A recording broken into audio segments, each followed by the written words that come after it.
last for long after Hitler overturned. The German poet Victor Serge recounts meeting Bertolt Brecht in a cafe in Berlin, where Brecht told him the day after Hitler took power, laughing, "We will soon be in power ourselves."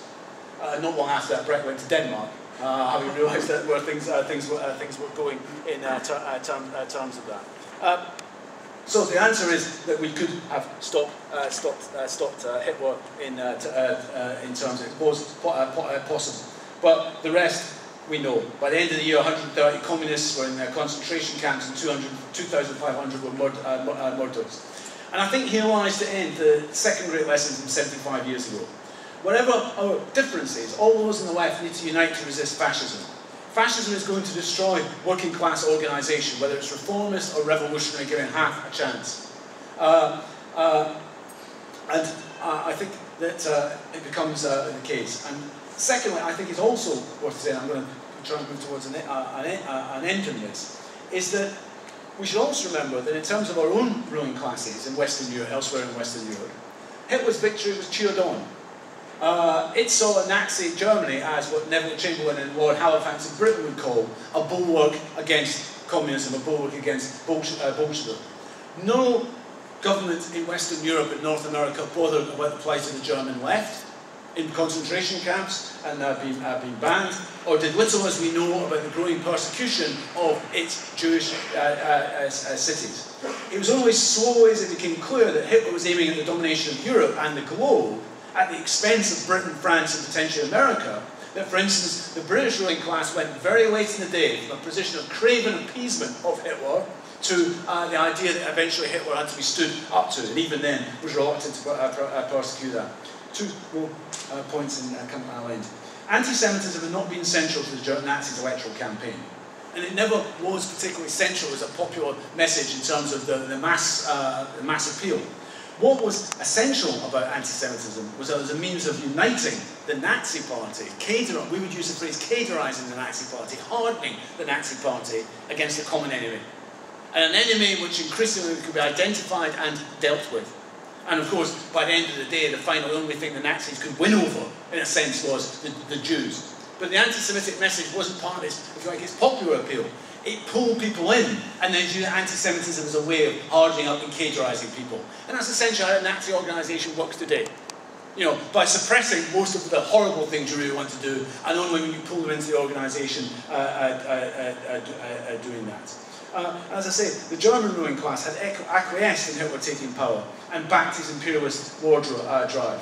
Once that war drive began, not only did they acquiesce in mass murder, but we know they participated in running the death camps. Now, it's not, in a sense, and they profited from slave labour and sold the gas which was used to slaughter the 6th generation Jews. It's also worth saying the German army participated fully in the Holocaust. That's not because of the nature of Germans or anything like that, it's the process I said of contamination of the Third Reich. And once you begin a racial genocidal war in which you label people subhumans, actually you suspend the Geneva Convention and all sorts of things, there is a logic which was applied to that. And the radicalisation of the Nazi regime really took off in the course of the Second World War. And therefore the world paid a dreadful price for the failure of the German working class to stop Hitler taking power 75 years ago. The important thing is that we must learn the lesson from that and ensure humanity never has to pay that price again. Well, if you buy the pamphlet, which you should, I might say it's the first point, the BNP are a Nazi party. And I would just like to bear in mind Nick Griffin. Nick Griffin has 3 decades of involvement in Nazi organisation and politics in this country. When he joined the National Front as a teenager, his grandfather was in the British Union of Fascists and passed on pamphlets from those days on to Griffin. And Griffin has been through a whole odyssey of different fascist organisations. One of his best friends and comrades is a man called Roberto Fiore, who was convicted of the bombing of Bologna railway station in 1980 when 82 people were killed. This man is still active within a hardcore fascist organisation which carried out an attack on anti-fascist students in Rome University just the other week. And he is an unrepentant Nazi. You know, and we should also know that Griffin has a conviction in this country for Holocaust denial. You know, so it wasn't just Irvin who's a Holocaust denial, he's a serious Holocaust denial in terms of that. And I think we have to talk about his record and what he's done. And just because the current Euro strategy is a following the Le Pen strategy of suppressing the street violence at the moment, and putting on the suits and courting electoral respectability, and that's what Griffin is doing a volte-face actually from his previous position. But anyway, just that it should not obscure the reality of what's going on here. And when people ask me, is fascism possible in the 21st century? I would just say, I'm going to come on to what the Common Race went into, but one of the things that neoliberalism does is it burrows its way into every aspect, not just the economy, of social life, to create competition in everything. From schooling, from the beginning, all the way up and into the labour market and into housing. And then it introduces scapegoating. And actually, once you introduce competition into every aspect of our life, once you try to privatise every aspect of our life, and once you actually scapegoating, you begin to see how fascism becomes a reality and can become a real danger in the current circumstances. And what's happened in Italy is evidence that actually the fascists don't even need to come to power before they start shifting the political spectrum rightwards. Now, I think this is very important. Once those ideas become respectable, right, actually influences the actions of centre-left and centre-right governments and of the state.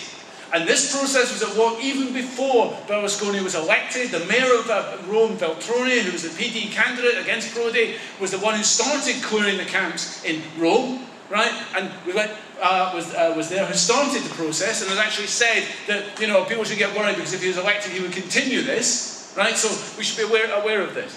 The Italian situation is dangerous, and I would just say this. I mean, the violence that has been talked about a lot this weekend, but this is the first time since 1938, Mussolini's laws, following the Nuremberg laws in Germany, that essentially a section of, and if you forgive me for just talking about the Italian citizens, because this is absolutely even more frightening, people who are Italian citizens have effectively had their citizenship removed from them, because they can be kicked out of the country.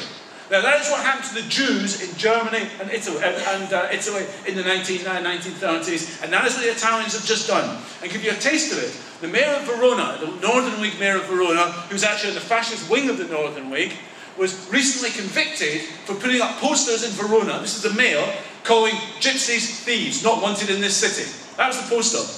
At the Court of Appeal, he was found not guilty because the judge says it's not about racial discrimination, the gypsies are thieves. Now that is a liberal state, Italy, a judge, apparently neutral figure, saying it is perfectly legal to call gypsies thieves because they are thieves. Now, I mean, you know, that is the situation that we are in inside this country. And I was going to say something else about the Roma as well. They themselves are victims of neoliberalism.